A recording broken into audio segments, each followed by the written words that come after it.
ini kita memulai dengan berdoa terlebih dahulu. Apakah dari teman-teman semua ada yang ingin memimpin doa? Baik, silakan. Baiklah, untuk memulai kegiatan kita pada hari ini, yang pertama kita berdoa terlebih dahulu. Menurut kepercayaan masing-masing, berdoa selesai. Oke, sebelumnya apakah teman-teman semua tahu kegiatan kita kali ini ingin membahas apa? Oke, kita akan melakukan bimbingan kelompok pada hari ini. Apakah teman-teman ada yang pernah mengikuti bimbingan? Dan apakah teman-teman semua sudah tahu apa itu bimbingan kelompok? Oke, baik. Di sini gua akan menjelaskan sedikit apa itu bimbingan. Bimbingan kelompok itu adalah suatu layanan bimbingan dan konseling yang dimana pada bimbingan tersebut terdiri dari PK dan anggota. Nah, yang dimana PK itu saya sendiri hari ini dan anggota itu teman-teman semua. Dan saya harapkan untuk teman-teman semua dapat aktif dalam kegiatan kita pada kali ini dan teman-teman semua bisa terbuka mengenai pendapat-pendapat dan jangan ada yang ditutup-tutupi. Selanjutnya saya harapkan untuk teman-teman terbuka dengan apa yang nanti kita akan membahas isu-isu dan topik-topik yang sedang hangat. Dan saya ingatkan untuk teman-teman semuanya, jika ada yang nanti menyangkut alamat atau privasi seseorang, itu diharapkan untuk dirahasiakan. Oke, sebelum kita lanjut, saya mempunyai ice breaking. Apakah teman-teman semua ingin bermain ice breaking? Ya. Oke, judul ice breakingnya itu sambung kata. Jadi jika saya bilang kalimat kata jeruk, itu kan ujung katanya K. Nah, kalian bisa bilang apa kata, bisa bebas sih, benda, hewan, atau apapun itu bebas. Bisa? Kita coba ya. Dari saya, apa? Ujung. Lidah. Hati. Ikan. Nasi. Ilmu. Ular. Rintangan. Bisa lebih cepat? Naga. Ayam. Mata. Anjing. Anjing. Gigi. Bisa lebih cepat? Ikan. Udah, berapa? Nanas. Sayur. Rambutan. Ulang. Oke, saya rasa cukup. Oke, pada teman-teman semua ada yang ingin mengungkapkan perasaannya saat kita bermain ice breaking tadi? Boleh, saudari? Ice breaking tadi lumayan seru ya, karena kita harus fokus juga harus cepat gitu untuk melanjutkan kata-kata yang sudah disebutkan oleh teman di samping kita. Ada lagi? Oke, sebelum kita mulai kegiatan, alangkah baiknya kita perkenalan terlebih dahulu. Perkenalkan, nama saya Yusmini, kalian bisa panggil saya Dini. Dan umur saya 19 tahun, hobi saya memasak. Kita mulai dari sini. Kenalkan, nama saya Raisa, hobi saya jalan-jalan. Nama saya Muhammad Ismail, hobi saya mancing. Perkenalkan, nama saya Nisa, hobi saya masak. Kenalkan, nama saya Zafidra Jazi, hobi saya membaca. Kenalkan, saya Alsanea, hobi saya menjelajah alam. Wow, seru ya. Saya harap teman-teman semua bisa saling kenal. Apakah kita bisa memulai kegiatan kita pada hari ini? Bisa. Apakah sudah siap? Siap. Jika teman-teman ada yang ingin ke WC atau merapikan bajunya, boleh terlebih dahulu. Sudah siap. Sudah siap. Tidak ada? Tidak ada. Oke, kita lanjut. Apakah teman-teman semua di sini mempunyai topik yang akan kita bahas? Boleh menyampaikan pendapatnya? Topik tentang anak muda yang sekarang serba belanja cepat saja.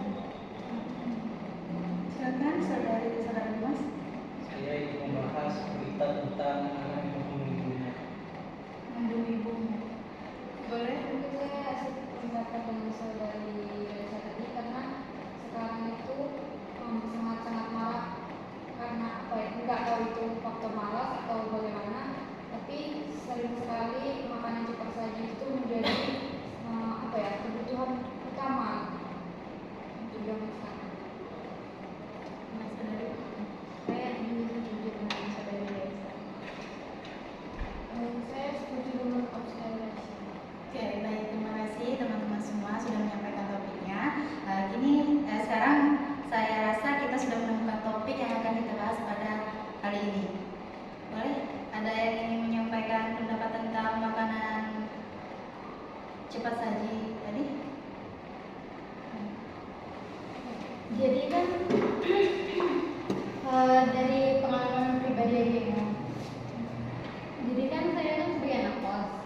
Jadi kan zaman sekarang itu kan kita apalagi pada saat ini kan lagi kuliah. Jadi lagi banyaknya jadwal untuk kuliah. Jadi kadang itu udah pulang kampus sampai rumah itu udah capek. Jadi nggak mungkin lagi untuk masak. Jadi otomatis saya beli makanan cepat saja. Dan itu juga seblak, sering dia seblak. Padahal itu kan nggak bagus untuk kesehatan, tapi ya namanya enak. Oke, terima kasih Saudari Raisa. Oke, kepada teman-teman boleh untuk menceritakan apa yang diketahui tentang topik makanan instan. Boleh silakan. Sekarang ini kan banyak sekali jenis-jenis makanan instan, dari yang mulai pedas gitu, yang enggak pedas, yang asin, pokoknya banyak sekali. Seperti misalnya contoh kecilnya aja itu seperti mie instan gitu. Mie instan tuh apalagi anak-anak kos gitu kan, yang sering makan mie instan karena menurut mereka itu nggak ada waktu untuk membuat makanan real food gitu, makanan yang benar-benar dibuat dari ya dimasak gitu.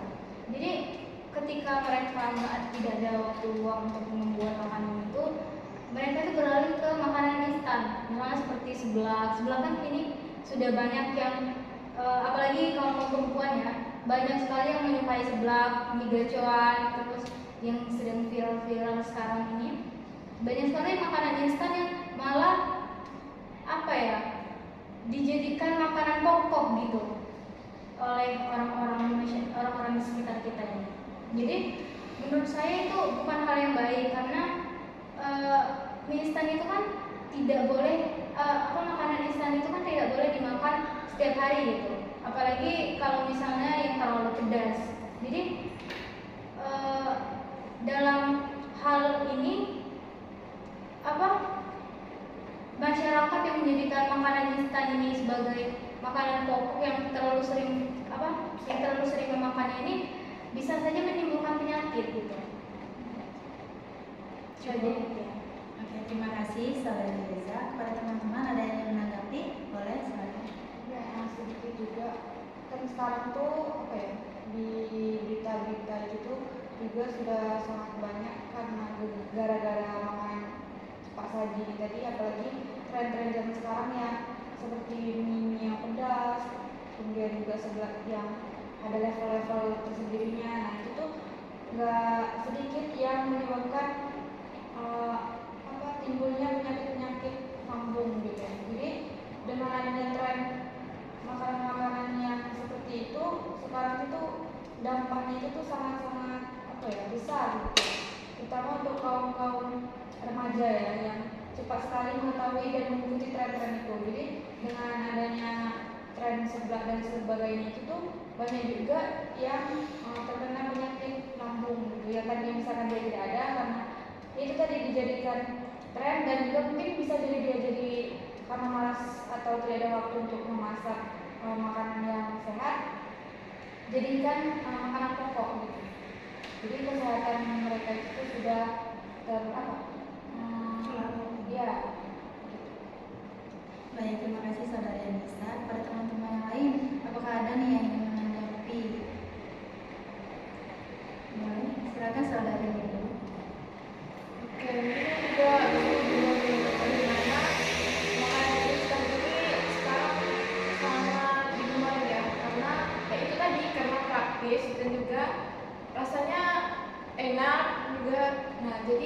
kalau dilihat dari lingkungan sendiri itu seperti lingkungan pada umumnya kos ya, untuk yang mie instan. Nah, mie instan ini kan itu kan kalau sebenarnya boleh kan kita mengkonsumsi untuk makanan mie instan, tapi kalau misalnya terlalu sering terus waktunya juga tidak pas, itu kan akan menyebabkan beberapa penyakit seperti juga terkena asam lambung seperti itu. Nah, untuk di lingkungan saya sendiri dari yang saya lihat itu ada yang bahkan memakan mie instan itu di pagi hari. Nah, menurut teman-teman itu gimana? Pas misalnya bangun tidur kan, nah itu sarapannya pakai mie instan. Terus tuh misalnya sorenya lagi karena mungkin banyak kegiatan kan, nah itu kan malas masak. Nah, jadi makan mie lagi, malamnya mie lagi, nah itu kan akan berdampak negatif. Nah, jadi gimana menurut teman-teman untuk makan mie instan di pagi hari? Oke, terima kasih kepada saudarinya. Nah, tadi kan teman-teman dia sudah bertanya apa pendapat teman-teman sekalian terhadap orang yang sering mengonsumsi mie instan pada pagi hari. Silakan, ada yang menanggapi? Boleh, silakan. Menurut saya ya, kenapa anak zaman sekarang itu banyak mengonsumsi makanan cepat saji, makanan instan itu mungkin karena faktor seperti anak kos. Mereka kan anak kos ya, jauh dari orang tua, jadi terkadang jangankan untuk masak, makan aja waktu masih sempat mereka. Jadi mereka itu lebih memilih makanan yang cepat saji, udah itu lebih murah. Walaupun efeknya itu kan bagi kesehatannya tidak bagus, tapi mereka itu lebih lebih mementingkan kuantitas daripada kualitasnya. Seperti itu. Cukup. Baik, terima kasih saudari Raisa. Apakah ada lagi yang menanggapi? Boleh, silakan Raisa. Oke, menjawab pertanyaan dari saudara Mia tadi, apakah sehat gitu kan? Menurut saya sih makan mie instan pagi-pagi itu tidak sehat, karena dari beberapa sumber jurnal yang pernah saya baca bahwa mie instan itu lama dikelola di perutnya. Jadi dibandingkan dengan makanan-makanan lain, mie instan itu lebih lama gitu. Nah, ketika tubuh itu lama mengelola suatu makanan, pasti akan terjadi seperti misalnya sakit perut atau diare atau juga penyakit-penyakit lainnya. Apalagi itu di pagi hari ketika perut yang masih sangat kosong gitu. Nah, jadi menurut saya itu tidak baik ya. Nah, terus menurut pendapat Raisa tadi yang menyatakan bahwa misalnya anak kos itu tidak bisa kadang tuh karena tidak ada waktu untuk membuat makanan atau gimana, jadi makannya itu mie instan atau makanan instan lainnya. Sebenarnya banyak jualan yang tidak hanya makanan instan gitu, seperti misalnya nasi uduk, itu kan termasuk makanan real food juga ya kan. Namun kebanyakan anak zaman sekarang itu lebih seperti lidahnya itu mungkin tidak lagi sesuai dengan makanan-makanan seperti nasi uduk, nasi goreng, atau misalnya mie ayam, itu tuh tidak sesuai lagi, karena kebanyakan makanan sekarang ini, apalagi yang tren-tren seperti yang dikatakan oleh saudari Anissa tadi, itu tuh kebanyakan makanan-makanan instan gitu. Tidak ada tren-tren misalnya makan mie ayam 10 bungkus, nggak ada kan? Pasti makan sebelah seadanya 10 gitu. Makan mie gacoan level 10 gitu.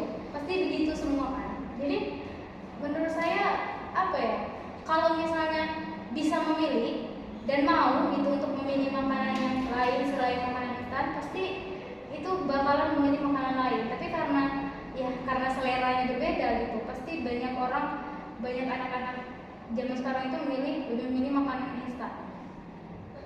Itu saja. Cukup. Oke, terima kasih kepada saudari Reza. Apakah dari teman-teman yang lain ada yang menanggapi atau memberi solusi? Silakan kepada saudari Reza terlebih dahulu.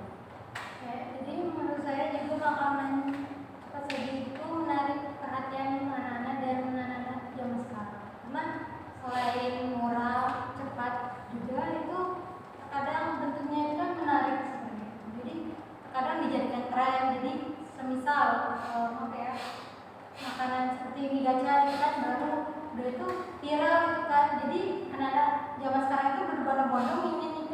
melakukan seperti itu. Padahal mereka tidak tahu tren tersebut tuh tidak membawa kesehatan bagi dirinya. Mungkin bisa kita melakukan kita melakukan kita membuat tren baru seperti makanan kue yang dibuat sendiri, atau kita buat tren masak makanan sendiri. Itu lebih sehat daripada kita harus membeli makanan pesan. Terima kasih kepada saudara pemirsa. Boleh kepada saudara Dimas. Baiklah, terima kasih kepada PK. Di sini saya ingin menanggapi pertanyaan dari saudari Nia yang mana bertanya tadi, apakah baik mengonsumsi mie instan untuk sarapan? Kalau itu setahu saya dari pernah yang saya baca, itu tidak baik untuk tubuh karena mie instan itu banyak mengandung garam, dan ada juga karena mie instan menggunakan zat pewarna yang mana tubuh di pagi hari itu pasti membutuhkan energi untuk kita bekerja atau sekolah. Makanya bisa juga diganti dengan makan nasi atau cukup dengan masak telur, itu sudah menambah protein untuk pagi hari kita. Dan untuk mengonsumsi mie instan setiap hari menurut saya tidak bagus, karena mie instan itu dicerna di dalam perut selama 3 hari. Makanya ada himbauan makan mie instan itu 3 hari sekali, yang mana kalau setiap hari akan menyebabkan kering terhadap di dalam perut. Makanya itu bisa menyebabkan entah ada penyakit lambung atau sebagainya yang biasanya ada tiba-tiba ada. Terus menanggapi dari teman-teman yang Raisa jelaskan, kenapa makanan-makanan instan lebih diminati daripada makanan-makanan real food kayak nasi uduk, nasi kuning, dan lontong atau lotek atau sebagainya. Itu kita lihat dari faktor kuantitas yang dijelaskan oleh saudari Raisa tadi, yang mana biasanya si junk food ini banyak memiliki porsi yang lebih besar daripada makanan-makanan yang lainnya. Makanya lebih digemari dan lebih disukai oleh kaum muda yang pasti memilihnya lebih banyak daripada kualitas. Biasanya kan kalau nasi uduk itu paling 10.000 itu tidak sebanyak dari kayak entah itu nasi geprek atau sebelah yang dijual atau mie gacuan seperti dijelaskan kawan-kawan tadi. Dan itu juga bisa menyebabkan kenapa junk food lebih diminati dan disukai oleh kaum muda, karena lebih murah dan makanannya lebih banyak dan mengenyangkan. Walaupun pasti negatifnya yaitu bisa menyebabkan penyakit-penyakit yang bisa timbul karena dari makanan tersebut. Itu saja dari saya. Terima kasih. Baik, terima kasih kepada saudara Dimas. Apakah pada teman-teman lain ada lagi yang ingin menyampaikan atau menanggapi? Boleh silakan, Nisa.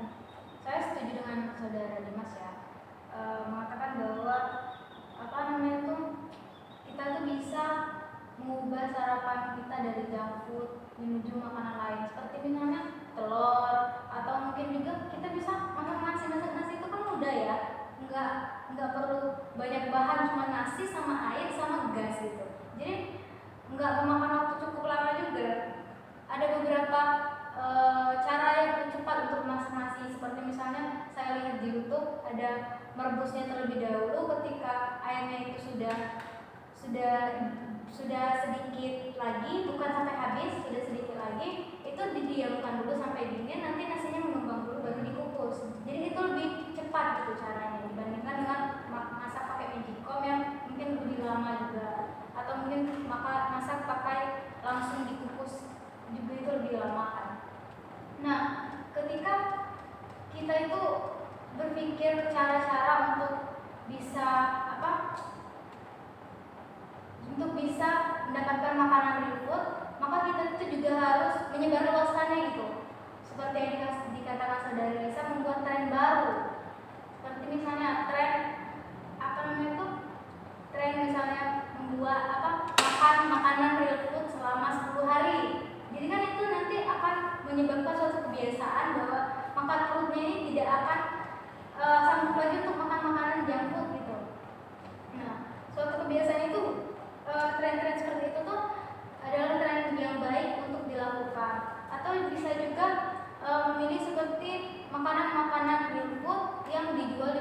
kebetulan benar yang dikatakan Dimas tadi ya, junk food itu biasanya kan lebih banyak gitu porsinya. Namun ada juga makanan real food yang porsinya itu tidak sedikit, walaupun tidak terlalu banyak, tapi itu juga tidak terlalu sedikit. Jika misalnya orang itu ingin memakan makanan yang real food yang benar-benar sehat dan dia itu mengerti dampak dari makan makanan junk food ini, saya rasa dia akan lebih memilih untuk makan makanan real food. Jadi saya pikir yang harus kita lakukan ini adalah menyebarluaskan dampak-dampak dari makan makanan junk food setiap hari, atau dampak-dampak dari makan makanan seblak, mie gacoan, atau makanan-makanan pedas bagi kesehatan kita. Lalu kita itu harus membuat tren baru seperti yang dikatakan Raisa tadi. Saja sih yang menurut saya. Baik, terima kasih kepada saudara Reza. Pada teman-teman apa ada lagi? Boleh silakan. Ya, sedikit menanggapi yang tadi saudara Dimas sampaikan mengenai junk food, porsi kuantitasnya tadi. Memang makanan cepat saji seperti mie instan itu kan mungkin bisa dibilang ada yang porsinya lebih besar daripada makanan real food gitu. Cuman kalau dari sisi kesehatannya ya, sebenarnya mie instan itu kan kandungannya hanya karbo. Nah, jadi walaupun kita makan karbo yang banyak, itu tuh sebenarnya malah cenderung lebih cepat untuk kita merasa lapar. Jadi walaupun kuantitas dari si makanan tadi lebih besar daripada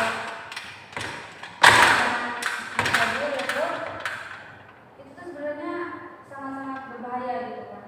Dan juga mungkin kenapa dibilang lebih dipilih karena harganya yang sedikit lebih murah.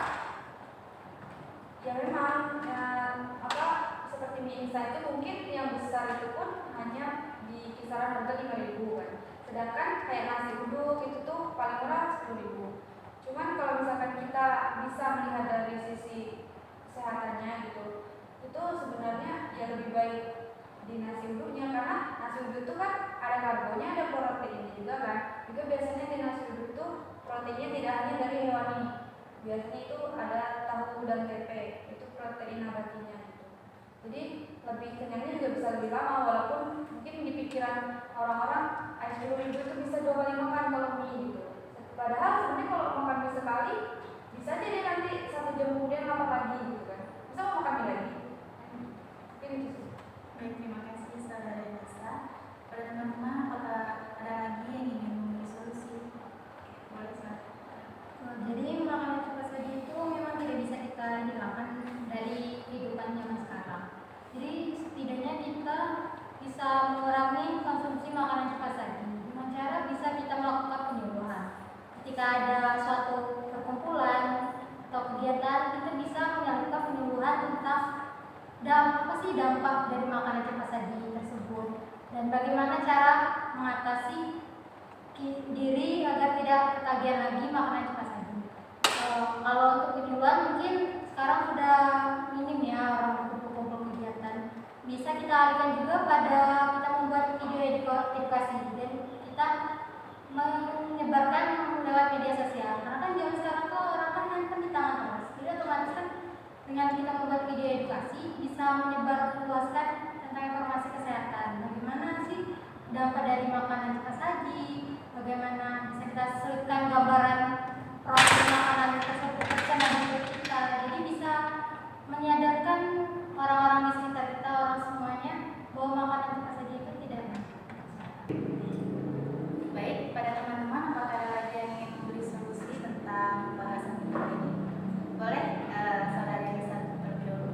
Ya, mungkin kalau saya tadi lebih setuju dengan apa yang sudah disampaikan saudara Reza tadi mengenai kayak kan sekarang tuh tren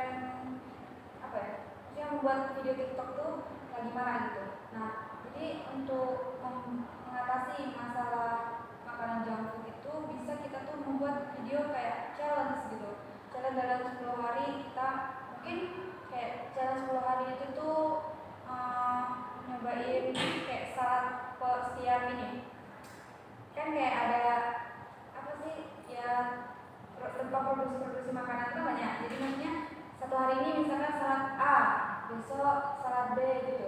Jadi dalam 10 hari itu tuh kita benar-benar makan makanan yang sehat gitu. Nah, jadi dari challenge itu timbullah sebuah kebiasaan. Nah, kebiasaan itu biasanya kalau sudah dilakukan lebih dari 3 kali itu akan menjadi apa sih?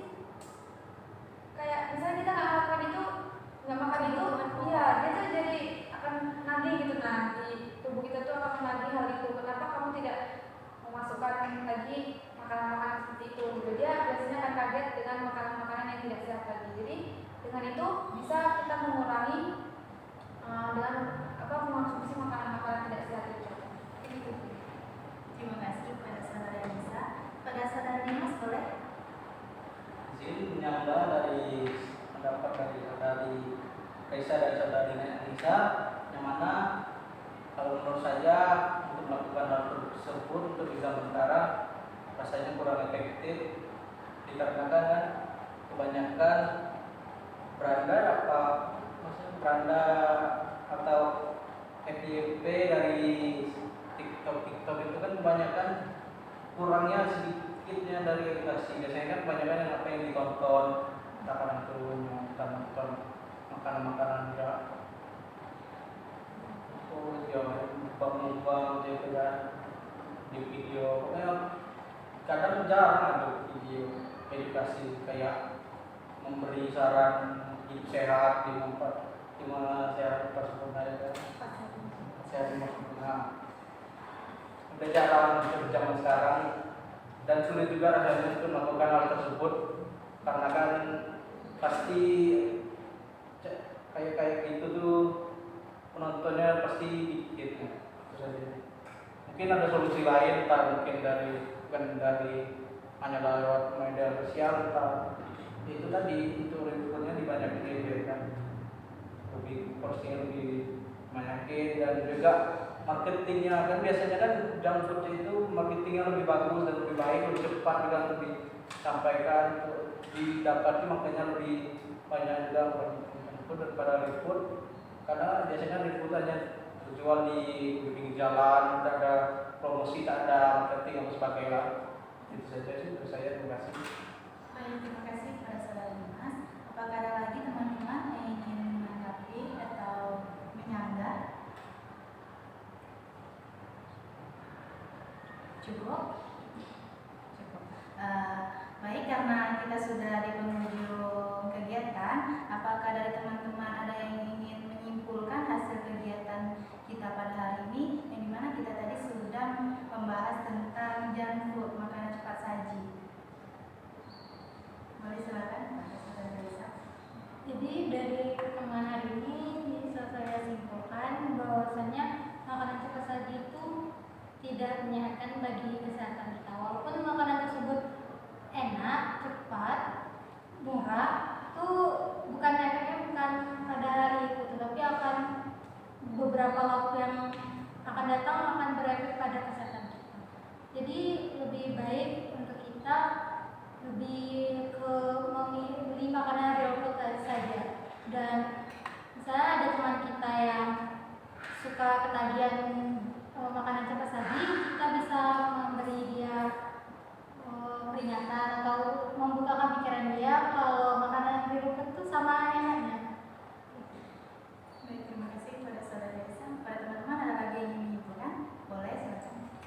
Kalau dari saya itu kembali ke diri kita masing-masing ya, bagaimana kita men-treat diri kita untuk ke hal-hal yang lebih menyehatkan diri kita gitu. Jadi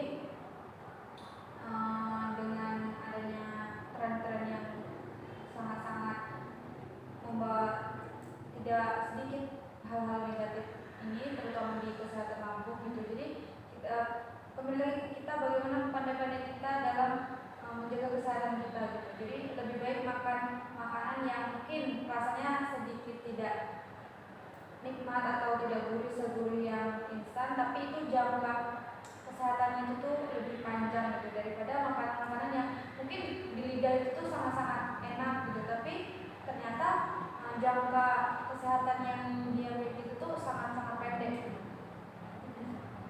Oke, terima kasih kepada saudara Nisa. Apakah ada lagi yang ingin menyimpulkan? Cukup. Nah, selanjutnya apakah ada pesan dan kesan dari teman-teman semua pada kegiatan kita pada hari ini? Silakan.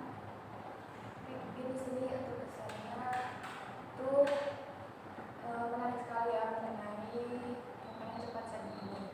Juga teman-teman benar-benar memberikan solusi, memberikan aktif juga memberikan pendapat.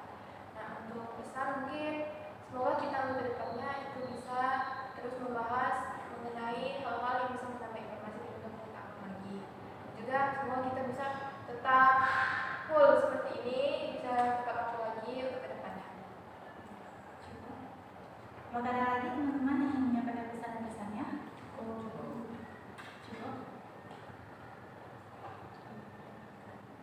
Oke, selanjutnya di sini apakah ada yang ingin mengopsikan untuk kegiatan kita selanjutnya? Boleh, silakan. Mungkin di hari Selasa jam 10 pagi. Ada lagi? Tidak. Setuju pada setuju. Oke. Baik, karena kegiatan kita sudah berakhir, saya berterima kasih kepada teman-teman semua sudah berpartisipasi atas kegiatan ini dan sudah aktif. Yang dimana kita tadi sudah membahas topik-topik yang menurut kita harus dibahas. Jadi sebelum kita tutup kegiatan kita, adakah yang ingin memimpin doa? Boleh, silakan. Karena kegiatan kita hari ini sudah selesai, ada baiknya kita berdoa sebelum pulang. Berdoa menurut agama dan kepercayaan masing-masing. Doa mulai. Berdoa selesai.